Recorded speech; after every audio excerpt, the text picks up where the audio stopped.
Hello, everyone. Welcome to Journeys in Darkness and Light. I'm Andy Wolverton, and I will be leading you through the new physical media releases in film noir and neo-noir for May 2022.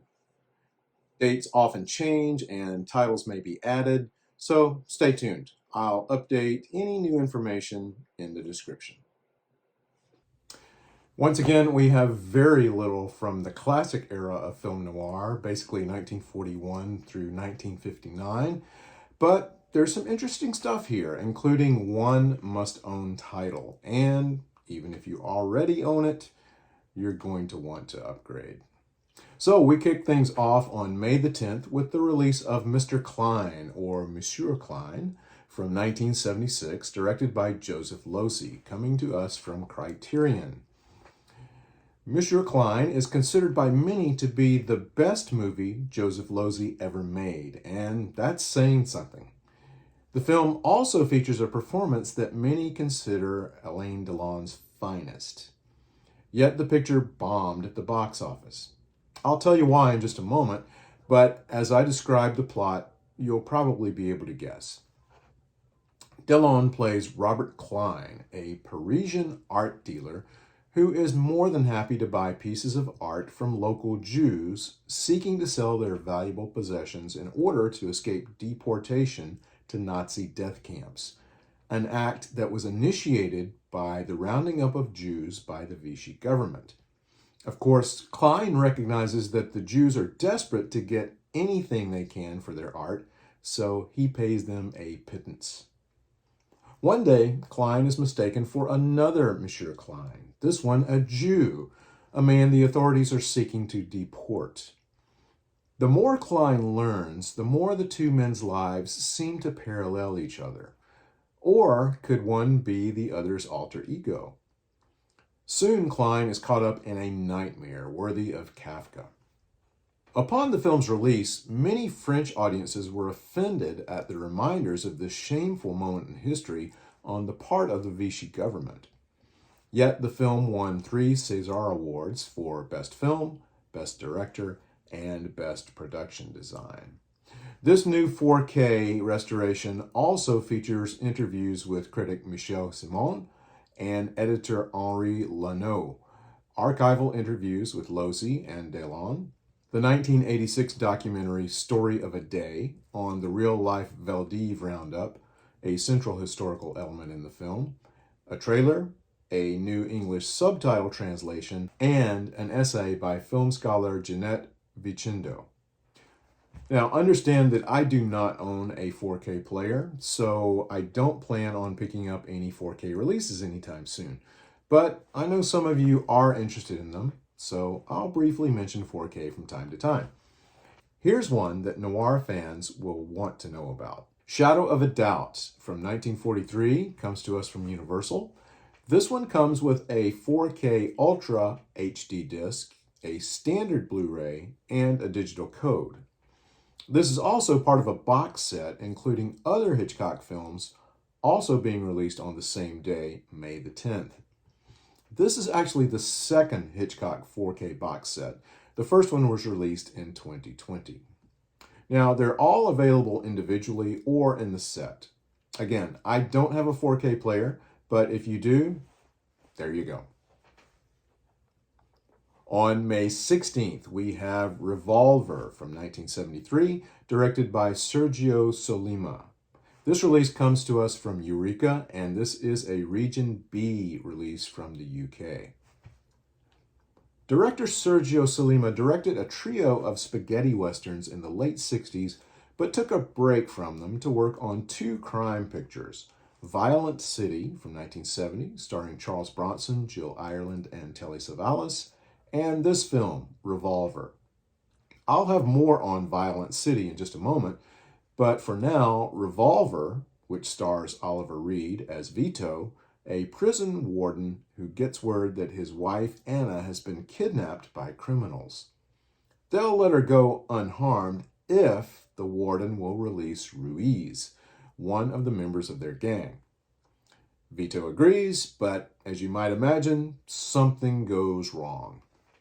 The tagline for the US release was, "Makes Death Wish look like wishful thinking." Sollima was a very political director, so expect some of that vibe here. I haven't seen this one, but it contains a score by Ennio Morricone, so I may just pick this one up. Extras, we've got English and Italian audio options, a new audio commentary by writer-critic Kim Newman, a new interview with film scholar Stephen Thrower, author of Nightmare USA, an archival interview with Fabio Testi, trailers and radio spots, a limited edition booklet featuring 2 new essays by author Howard Hughes, one on the making of the film, the other an essay on Morricone's Eurocrime soundtracks. Plus, there's a limited edition O-card slipcase. Remember that this one is Region B locked. On May 17th, we get another Sollima film, which I mentioned earlier, Violent City from 1970, this one from Kino Lorber. Now, Region B folks will see the film one day earlier, but from 88 films. More on that in a moment. The entry for this film in John Grant's Comprehensive Encyclopedia of Film Noir, which you can see behind me, calls Violent City, quote, a variant on Out of the Past with a certain amount of point blank thrown in. I don't know about you, but that sells it for me. Charles Bronson plays Jeff Heston, a hitman vacationing with his call girl mistress Vanessa, played by Jill Ireland, in the Virgin Islands. Jeff is surprised to find that someone's put a hit out on him, which he barely survives, thinking maybe he's been double-crossed by Vanessa or someone else close to him. As you can imagine, Jeff is out for revenge. Bronson and Ireland hadn't been married very long when they made this, and they're quite good together on screen. Bronson would become a major box office attraction soon after, and this is one of the movies that paved the way for his popularity. Violent City is also being released from the UK company 88 Films on May the 16th. Both of these releases are going to include 2 Blu-ray discs. I only have information for the Kino release, but I would hope both sets have the same or similar features.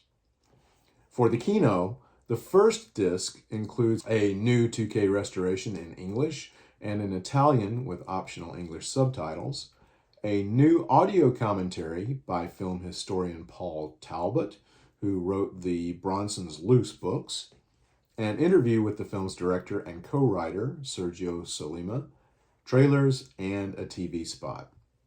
The second disc, again, this is only on the Kino as far as we know, includes a new 4K restoration of the Italian print in Italian with English subtitles, and something called Master of the Family, a 2K scan of the 35mm print in English with optional English subtitles, and several Charles Bronson trailers.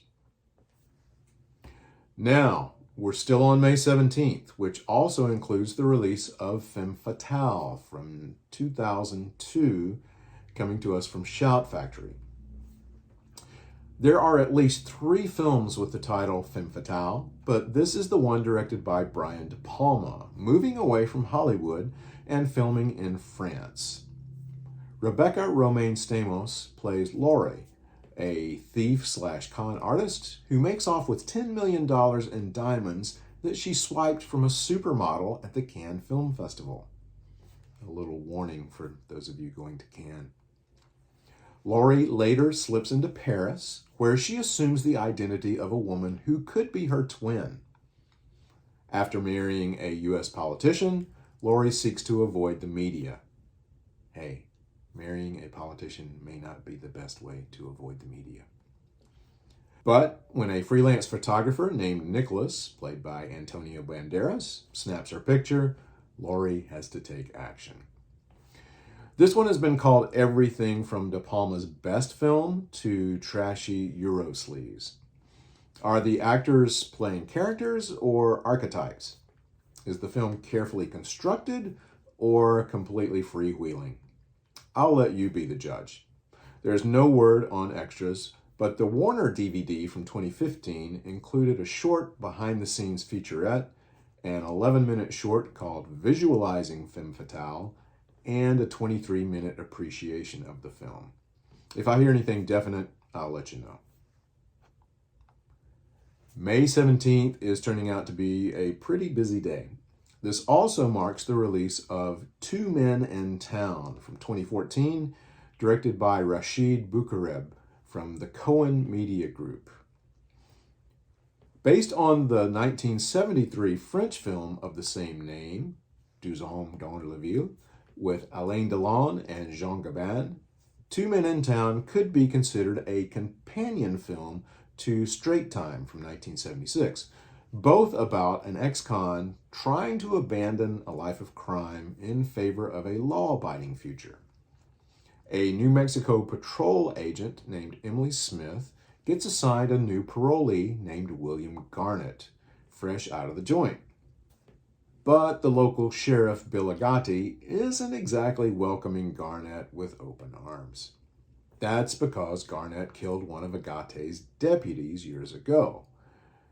Garnett just wants to live a quiet life, but with Agate after him and those old criminal urges calling, it's gonna be tough.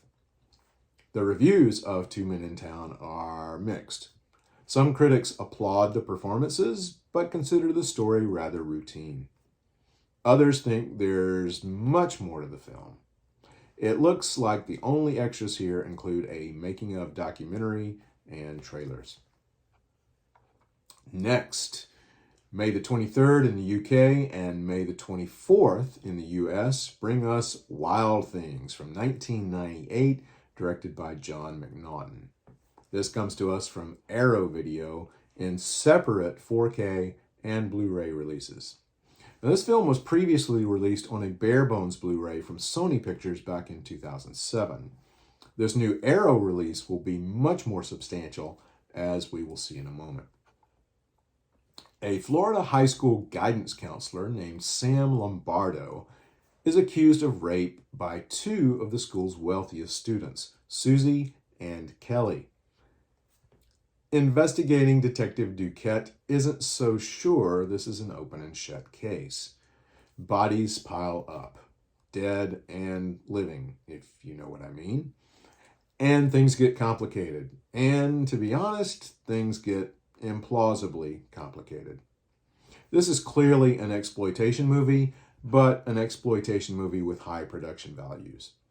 As you can probably guess, I'm not a fan of this one. But if you are, there's plenty to celebrate here, including 4K restorations of both the original theatrical and unrated versions, a new audio commentary from director John McNaughton and Stephen A. Jones, a different commentary by McNaughton, cinematographer Jeffrey Kimball, producers Stephen A. Jones and Rodney Lieber, and editor Elena Maganini, and score composer George S. Clinton.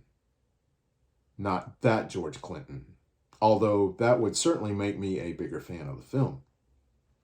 There are also exclusive new interviews with McNaughton and Denise Richards, a making-of documentary, a group of outtakes called An Understanding Lawyer, an illustrated collector's booklet with new writing on the film by Ann Bilson and Sean Hogan, a double-sided fold-out poster, 6 double-sided postcard-sized lobby card reproductions, and a reversible sleeve featuring original and newly commissioned artwork by Sam Hadley. So, there you go. Okay, if you don't already own at least some edition of the movie many consider the definitive film noir, I'm going to send Charles McGraw and William Conrad over to your house right now. Seriously, Double Indemnity belongs in the collection of any film noir fan, and now you have the opportunity to own what may be the film's definitive edition on home video. On May 31st, Criterion will release 2 editions of the 1944 classic on 4K Ultra HD and on Blu-ray. If you've been a noir fan for a while, I'm going to assume you already know the plot of Billy Wilder's masterpiece, So let's take a look at the special features and details. The 4K Ultra HD set includes the 4K disc and 2 Blu-ray discs. The regular Blu-ray release contains 2 Blu-rays. Both sets include the following features: a new 4K restoration with uncompressed monaural soundtrack, an archival commentary featuring film critic Richard Schickel, a new interview with film scholar Noah Eisenberg, editor of Billy Wilder on Assignment, a new conversation between film historians Eddie Muller and Imogen Sarah Smith, a 3-hour documentary from 1992 called Billy, How Did You Do It? By Volker Schorndorf and Gisela Grisho, featuring interviews with director Billy Wilder. Also, there is Shadows of Suspense, a half-hour documentary from 2006 on the making of Double Indemnity, audio excerpts from 1971 and 1972 interviews with cinematographer John F. Seitz, radio adaptations from 1945 and 1950, and finally, a trailer. So, do not miss this. I already own 3 editions of this film, and this will be my 4th. So, that's going to do it for May 2022. If I hear of any changes, I'll be sure to let you know. Thanks for watching.